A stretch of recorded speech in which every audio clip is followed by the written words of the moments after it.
Assalamualaikum warahmatullahi wabarakatuh. Alhamdulillah rabbil alamin. Wa bihi nasta'in ala umuri dunya waddin. Wassalatu wassalamu alayka asyrafil anbiya'i wal mursalin sayyidina wa habibina wa syafi'ina wa nuri qulubina Muhammad sallallahu alaihi wasallam wa ala alihi washabihi ajma'in. Rabbi ishrah li sadri wa yassir li amri wahlul 'uqdatam min lisani yafqahu qawli. Allahumma nas'aluka fahman nabiyyin wa hifdzal mursalin وإلحام الملائكة المقربين. اللهم اغننا بالعلم وزينا بالحلم واكرمنا بالتقوى وجملنا بالعافية يا أرحم الراحمين. Amma ba'd. Alhamdulillah rabbil alamin. Puji serta syukur kita panjatkan kehadirat Allah Subhanahu wa taala yang telah mengumpulkan kita kembali pada pertemuan yang mulia pada hari ini, yang insyaallah kita akan melanjutkan pembelajaran mengenai masih tentang adab. Pembelajaran selanjutnya yaitu di sini saya akan bacakan terlebih dahulu, yakni tentang anjuran menuntut adab, buat menuntut ilmu adab ini dari orang-orang yang masyhur, yang ternama, yang sebagaimana dicantumkan dalam kitab ini. Yakni dikatakan oleh Syabib bin Syaibah, utlubul adabu fa innahu maddatul aqli wa dalilun 'alal muru'ah wa sahibun fil gurbah mu'nisun fil wahsyah wasilatun fil majlis, yang artinya tuntutlah adab karena dia itu barang benda akal, tanda kesopanan, kawan dalam pengasingan, pelipur dalam kesunyian, dan penghubung dalam pertemuan.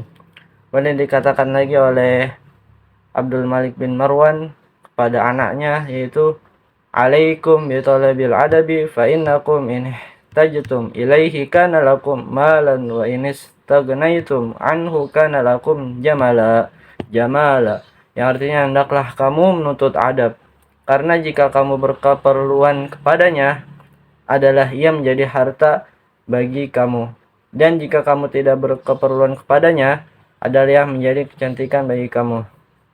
Kemudian dikatakan oleh jumhur, rata-rata hampir yang mengatakan, yakni al-ilmu wal adabu kanzani la yanfadani wa isirajani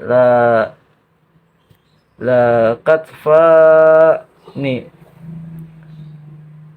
la yatfani wa hullatani la tablayan man nalahuma asabar rasyad wa arafa tariqal ma'ad wa 'asha rafi'an bainal ibad. Adab itu ilmu dan adab sebagai barang simpanan yang tidak binasa, dan sebagai lampu yang tidak padam, dan sebagai perhiasan yang tidak rusak. Barang siapa yang memperoleh keduanya, niscaya ia mendapat petunjuk, dan ia mengetahui jalan ke tempat kembali, dan ia hidup mulia di kalangan manusia.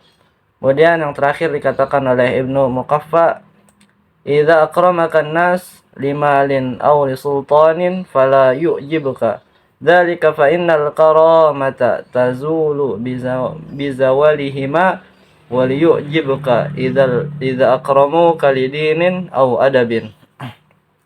Apabila manusia memuliakanmu karena harta dan kekuasaan, maka yang demikian itu janganlah mengembirakanmu, karena kemuliaan itu akan hilang karena hilang keduanya.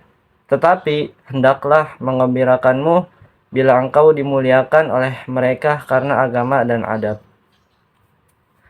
Kemudian cukuplah sekedar ini sebagai keterangan tentang arti adab dan kepentingannya yang telah diuraikan oleh orang-orang terkemuka dan ternama. Jadi ini ialah fasal terakhir tentang arti adab dan kepentingannya. Jadi tadi dikatakan bahwa betapa pentingnya kita harus belajar adab. Karena adab ini yaitu dikatakan tadi oleh Syabib bin Syaibah sebagai barang bendanya akal. Kalau kita manusia, barang bendanya kita itu ruh. Tanpa adanya ruh, jasad kita itu nggak bisa hidup. Sama, barang bendanya akal itu adab. Kalau misalnya nggak ada adab, akal kita maka menjadi akan liar. Akal kita buruk. tidak terarah, tidak hidup akal kita. Menjadi tanda kesopanan. Orang yang beradab insya Allah hidupnya ini akan selalu berbuat pada hal-hal yang baik insya Allah. Karena nggak ada salah satu adab yang mengajarkan kepada keburukan, nggak ada sama sekali. Yang ada ialah menunjukkan kita kepada jalan-jalan yang baik, jalan-jalan yang benar, jalan-jalan yang diridhoi oleh Allah Subhanahu wa taala. Kita nih yang beradab menjadi adab ini menjadi kawan teman kita dalam pengasingan. Maksudnya apa? Dalam segala hal, mau dimanapun kita tuh punya harta yang berharga, yaitu adab. Meskipun kita direndahkan oleh orang, meskipun kita dikata-katain oleh orang, wah terlalu alim banget lah, kita punya teman, yaitu kawan kita adab yang mulia. Ah, lu gitu banget sih, Allah cari perhatian di depan orang, pura-pura baik kayak gitu. Padahal hal yang seperti itu harus kita contoh tanpa harus kita mendengarkan perkataan orang lain. Karena kalau misalnya kita dengerin perkataan orang lain seperti itu karena kita berbuat baik, terus kita tiba-tiba tinggalin baik, itu malah justru hal itu yang nggak baik. Kita kalau misalnya dikatain atau dicemooh seperti itu, kita katain baliknya daripada ente kan nggak baik, mending kayak aneh, ahli surga insya Allah. Jadi kayak gitu. Jadi teman dalam pengasingan. Jadi maksudnya itu meskipun kita dimusuhi apa digimanain, maksudnya kita dikata-katain, jelek-jelekin, jadi adab itu menjadi teman kita, kawan kita, dan pelipur dari kesunyian. Jadi orang yang beradab itu mau hidup di mana aja, ia bakal tetap hidup dengan adab, hidup dengan kemuliaan. Dan juga dikatakan bahwa Sultan Abdul Malik ini bin Marwan berpesan pada anaknya, harus, wahai anakku, yaitu hendaklah kamu menuntut adab.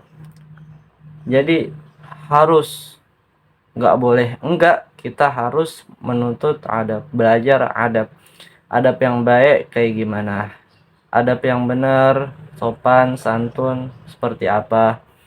Karena waliyadzubillah di zaman saat ini, naudzubillah min dzalik, banyak orang-orang yang nggak beradab, waliyadzubillah. Ia berilmu, pinter, tapi nggak beradab, waliyadzubillah min dzalik. Yang merasa bangga dengan ilmunya, padahal ia ini kalau misalnya nggak Allah kehendaki dikasih ilmu, dikasih paham, mungkin ia nggak akan paham tentang ilmu. Namun dalam adab ini ia kurang, waliyadzubillah min dzalik. Jadi mendingan orang yang beradab daripada orang yang berilmu. Karena apa? Orang yang berilmu belum tentu beradab, tapi kalau orang yang beradab insya Allah sudah pasti berilmu. Karena adab itu sendiri itu menjadi ilmu gitu. Dan kalau misalnya kita nggak pakai adab, kita udah tahu nih adab yang baik kayak gimana, tapi kita nggak amalin, jadi adab ini hanya sebagai perhiasan saja, menjadi perhiasan bagi diri kita karena kita nggak amalin, menjadi perhiasan harta bagi kita aja. Tapi kalau misalnya kita gunakan, maka jadi itu kesempurnaan pada diri kita. Nah, ilmu dan adab itu ibarat barang simpanan yang tidak akan binasa. Boleh jadi orang yang punya banyak harta berupa uang, berupa mobil yang mewah, harta yang melimpah, tanah yang luasnya tidak bisa dijangkau oleh pandangan mata, itu akan binasa. Tapi ilmu dan adab yaitu ialah barang yang tidak akan pernah binasa. Lebih afdol mana, orang kaya atau orang yang punya ilmu? Lebih afdol orang yang kaya, dia juga berilmu. Jadi ia dengan kekayaan ini, dengan ilmunya ini, ia akan selalu menjadi orang yang insya Allah dalam keberkahan dalam hidupnya. Ia punya ilmu, ia agnia, ia kaya juga. Tapi kalau misal orang kaya doang tapi nggak ada ilmunya, maka nggak akan bisa mewarisi kekayaannya. Jadi andai nih ada orang terkaya di dunia ngasih duit kepada kita semua nih, orang-orang yang kurang mampu dikasih duit misalnya 1 miliar. Kira-kira apakah dengan diberikan uang 1 miliar itu pada orang-orang tadi itu yang kurang mampu, membuat orang yang kurang mampu itu jadi kayak juga? Belum tentu, karena bisa juga yang satu dihabisin duitnya buat foya-foya. Bisa juga yang satu dihabisin duitnya buat beli mobil.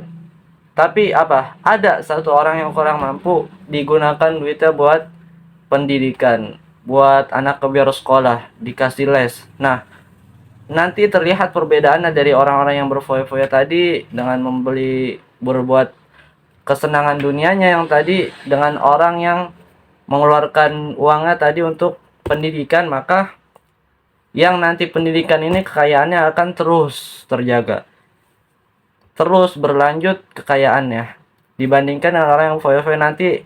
Setiap nanti semakin berjalannya waktu ini, nanti uangnya akan habis dan kembali kepada posisi semulanya gitu. Jadi tetap aja kurang mampu juga ujung-ujungnya meskipun dikasih duit 1 miliar. Jadi uang itu bukan solusi dari mengurangi tingkat ekonomi atau tingkat orang yang nggak mampu gitu. Jadi salah satu obatnya itu ilmu pendidikan. Dan juga ilmu dan adab ini barang yang nggak pernah rusak. Bayangkan coba kalau misalnya kita tahu tentang suatu ilmu, kita tahu kalau misalnya sekarang nih wali'adzubillah pacaran nggak boleh. Nah, kita tahu nih pasti di dalam diri kita ada yang nasehatin, lu jangan pacaran, percuma kau pacaran, lu orang berilmu, lu orang punya tahu hukum, lu tahu akibatnya kayak gimana, kok lu masih bisa berani pacaran. Seolah-olah ada yang nasehatin gitu, yang dorong kita di dalam diri kita, ngebisikin kalau misalnya kita nggak boleh deketin perbuatan itu gitu. Jadi selalu menjadi pengingat buat kita, alarm bagi diri kita kalau misalnya diri kita udah terlalu jauh sekali dalam hal yang dirasa kita mendekati kesalahan. Nanti otomatis alarm kita yang berupa ilmu itu tadi akan menasehati apa yang kita lakukan. Dan dari ilmu ini juga dikatakan kita akan dapat petunjuk yang berupa tadi itu, kita dikasih tahu jalan yang benar, mengetahui jalan ke tempat kembali gitu. Jadi kalau misalnya kita salah nih, kita keluar dari jalan, dikasih tahu, kita kembali lagi lurus. Dan dengan ilmu dan adab itu akan hidup mulia di kalangan manusia. Orang ini sekarang waliyadzubillah bukan karena penampilan seseorang dimuliakan. Jangan menjadikan tolak ukuran berpenampilan sebagai orang itu berilmu. Jadi kalau misalnya gini, bukan menjadi tolak ukur pandangan kita kalau misalnya ngeliat orang, wah ajib pakaiannya, masya Allah, makainya gamis, makainya sorban, terus udang-udang berlipat-lipat, tapi kalau ilmunya nggak ada, apakah mulia? Lah, bukan pakaian yang memuliakanmu, kan tetapi ilmu. Dan ilmu ini harus dicari, harus dituntut, bagaimana dikatakan oleh Babul Alim Sayyidina Ali bin Abi Thalib karamallahu wajhah, untuk menuntut ilmu itu dibutuhkan waktu li zamani, waktu yang sangat sungguh lama, dan juga dibutuhkan dengan kesabaran, semangat, giat, tekun dalam mempelajari ilmu, dan juga membutuhkan wa irsyadul ustadi, petunjuk dari guru. Jadi nggak simpel aja misalnya nih orang tahu-tahu pengen dimuliakan, bisa aja besok nih atau nanti mesen di Shopee pakaian-pakaian orang alim, kemudian dia pakai, dia berani berbicara dengan nafsunya sendiri, tidak berdasarkan dengan ilmu, bisa aja orang itu. Kemudian banyak orang yang suka, karena orang-orang sekarang tuh pada aneh. Dengar sedikit yang misalnya cocok sama hati dia, wah nih cocok nih sama gua, kayak gitu ngomongnya. Ini nih baru ustadz gua cocok, karena beda sendiri omongannya dibandingkan orang-orang yang benar-benar berilmu. Iya, berilmu, ngomong berdasarkan dengan ilmu, dibandingkan orang-orang yang nggak berilmu, cuma ikut-ikutan doang gitu. Waliyadzubillahi min dzalik. Saya juga belum tentu nih, belum tentu berilmu lebih paham daripada teman-teman semua, belum tentu, karena saya juga masih belajar. Insya Allah semoga diberikan kesabaran, ketekunan, karena cobaan ini penuntut ilmu banyak banget. Selain males tuh pasti, kalau males setiap orang tuh pasti mempunyai rasa males. Makanya ada doanya, Allahumma Allahumma inni a'udzubika minal hammi wal hazan wa a'udzubika minal ajzi wal kasal wa a'udzubika minal jubni wal bukhl wa a'udzubika min ghalabatid daini wa qahri rijal. Itu salah satu doa minta agar jauhkan dari rasa malas, karena malas ini merupakan salah satu kejenuhan, kurangnya semangat dalam belajar, karena mungkin ada kesalahan niat. Karena kalau misalnya niatnya benar, insya Allah akan selalu berjalan terus, maju ke depan menghadapi rintangan yang ada, maupun rintangan yang susah, yang berat, ia akan lalui dan dilalui dengan penuh kesenangan, dengan penuh kegembiraan, tanpa ada merasa kalau dirinya itu nggak mampu gitu. Kemudian juga dikatakan oleh Ibnu Muqaffa, apabila ada orang yang memuliakan kamu karena harta dan kekuasaan, misal, wah kong gua kaya nih, harta gua banyak, gua punya kekuasaan di sini, berani apa kong gua jawara di sini, kong gua jagoan, ibaratnya jagoan di daerah ini. Kenapa kita bahagia tuh? Gara-gara misalnya enjit kita punya banyak harta, kekuasaan nih, misal jagoan nih. Yang hal kayak gitu nih, kata Ibnu Muqaffa, katanya jangan gembira gara-gara itu gitu. Berarti kayak gitu. Ketika kamu bahagia karena kamu punya harta, punya kekuasaan, lah jangan bahagia dengan hal yang kayak gitu. Karena yang kayak gitu tuh, kata Ibnu Muqaffa, akan hilang. Yang kayak gitu akan hilang karena hilang keduanya. Maksudnya kalau misalnya harta akan habis, se, kan harta akan habis, apa ya, harta akan habis sampai nanti zaman ke depan gitu, sampai zaman yang akan datang tuh harta akan terus berjalan, maka akan habis nanti. Kekuasaan juga akan habis. Misal sekarang presiden menjabat satu periode itu 5 tahun, paling mentok-mentok 10 tahun. Apa yang kau banggakan setelah 10 tahun nanti? Apa? Kalau misalnya nggak ada ilmu, nggak ada adab, apa yang bisa membahagiakan lagi? Harta udah habis misalnya, udah nggak ada kekuasaan, maka akan hilang, akan sirna yang demikian itu. Kan tapi ada salah satu yang investasi yang nggak akan pernah habis, yaitu ibadah, beramal yang dilandaskan dengan ikhlas karena Allah Subhanahu wa taala. Nah, dilanjutkan oleh Ibnu Muqaffa, dikatakan, tapi haruslah engkau bahagia apabila engkau dimuliakan karena agama dan adab. Maksudnya, kita jangan gembira kalau misalnya harta kita banyak, kekuasaan kita banyak, namun diingatkan lagi, yang demikian itu jangan buat kamu lupa, lalai dengan agama dan adabmu. artinya bukan kita juga membanggakan diri dengan kita punya ilmu agama, adab. Jadi ilmu agama dan adab ini menjadi teman kita, menjadi modal kita untuk start mencari ridha Allah Subhanahu wa taala. Memang betul Allah Subhanahu wa taala itu memuliakan orang-orang yang berilmu. Walladzina utul ilma darajat, dan orang-orang yang berilmu itu dimuliakan dengan derajat yang tinggi di sisi Allah Subhanahu wa taala. Jadi intinya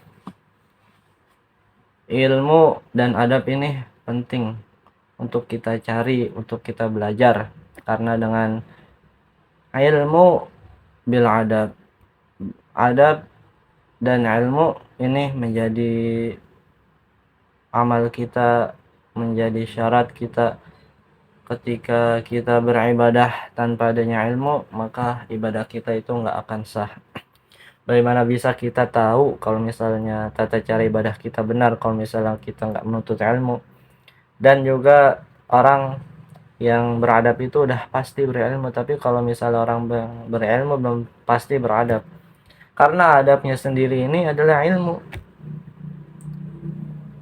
Jadi kalau misalnya orang berilmu doang, ilmu apa nih, tapi perilakunya nggak benar, dia ngajarin emang benar, ngajarin tentang bab aurat, ngajarin tuh, tapi setelah selesai pelajaran ia membuka aurat, ya kelihatan dengkulnya bagi laki-laki misalnya. Dia berilmu, ia tahu, tapi ya nggak mengamalkan ilmunya, artinya nggak adab gitu, nggak hormat dengan ilmu. Tapi kita husnuzon aja, semoga mungkin dia nggak tahu gitu, nggak tahu kiranya celana panjang gitu. Jadi seperti itu. Insyaallah kita alhamdulillah telah selesai pada pembahasan arti adab dan kepentingannya. Ya, insyaallah nanti akan lanjutkan di pembahasan selanjutnya, kita masuk pada pembahasan baru. Mungkin ini aja, semoga kita semua yang menonton, yang mendengarkan diberikan taufik, hidayah, inayah dari Allah Subhanahu wa taala, agar senantiasa kita diberikan kemudahan, kekuatan untuk bisa menjalankan ibadah Allah Subhanahu wa taala, dikabulkan saja hajat-hajat cita-cita kita dalam kebaikan, dalam pilihan yang terbaik, dipilihkan oleh Allah Subhanahu wa taala. Amin ya rabbal alamin. Kurang lebihnya mohon maaf. Wabillahi ada kesalahan kata-kata, wabillahi taufiq wal hidayah. Wassalamualaikum warahmatullahi wabarakatuh.